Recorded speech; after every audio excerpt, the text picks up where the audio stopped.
Sa wakas dumating na nga yung pinakahihintay namin at hindi na kami malilisudan sa paglilinis ng aming mga alagang baboy, kaya samahan nyo kami, papakita namin sa inyo. So for today's video guys, ito nga pala yung nabili namin na portable car wash at parang hindi na kami malilisudan nito dahil napakadali lang naman ito gamitin at sinit up ko na nga yan para hindi na tayo malangan. Alam nyo ba guys, matagal na talaga namin itong plano ni Ivy na bumili ng ganitong car wash dahil talagang nalilisudan kami sa pagsilig ng aming mga alagang baboy dahil medyo dumadami na rin kasi yung mga anay namin. At ngayon nga dahil nakabili na nga tayo, hindi na natin to papasailuin at titistingan na rin natin to kung gumagana ba or sumisirit ba dahil baka pag guba to, naku, baka ibalik ko to sa kanila at sila ang pasilhigin ko dito sa mga ad ko. At alam nyo ba guys, medyo dugay-dugay na rin kami ni Ivy nag-aantos dito sa aming ad dahil naglilinis kami tuwing umaga at hapon. Naku, sobrang nakakapoy talaga. Yung pagbabahog ng baboy ay medyo madali lang pero yung paglinis talaga ay naku, pinaka-struggle talaga namin at minsan nga napupuluhuan na ako, hindi ko na nililinisan. Pero kawawa naman yung ating mga alagang baboy kapag hindi natin nilinisan dahil madami talaga yung kanilang mga itats. At saka kailangan rin naman natin mag-antos dahil ito naman yung pinasok natin na business dahil ganito naman talaga yung pag-aalaga ng baboy, medyo marumi pero marami namang pira. As you can see naman guys, medyo semi-okay rin tong nabili namin na karwas dahil napakalakas, pati mga kaging-kaging na mga tailangkat talaga dito at pati yung baboy nga nasasakitan kapag naigo. Okay rin pala tong dineliver nila at hindi ko na sila mapapalinis dito sa ad ko.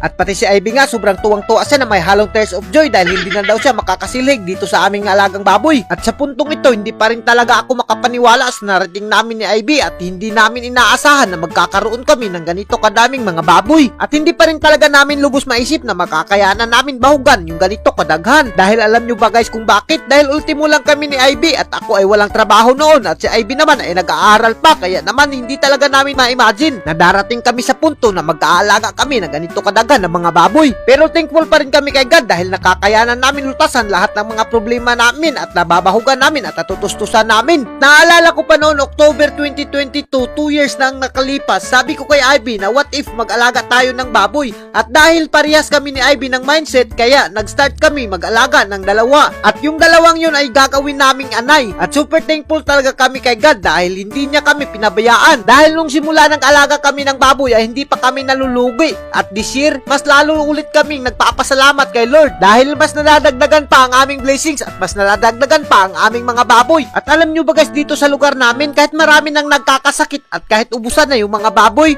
at nagpapasalamat pa rin kami dahil yung mga alaga naming baboy ay nananatiling malusog. At hanggang dito na lang kami at kung giganahan kayo sa mga video namin, huwag nyo nang kalimutan i-like and i-share para mas marami pa tayong lingaw. Thank you and God bless you all. Mabuhay kayong lahat dyan mga idol hanggat gusto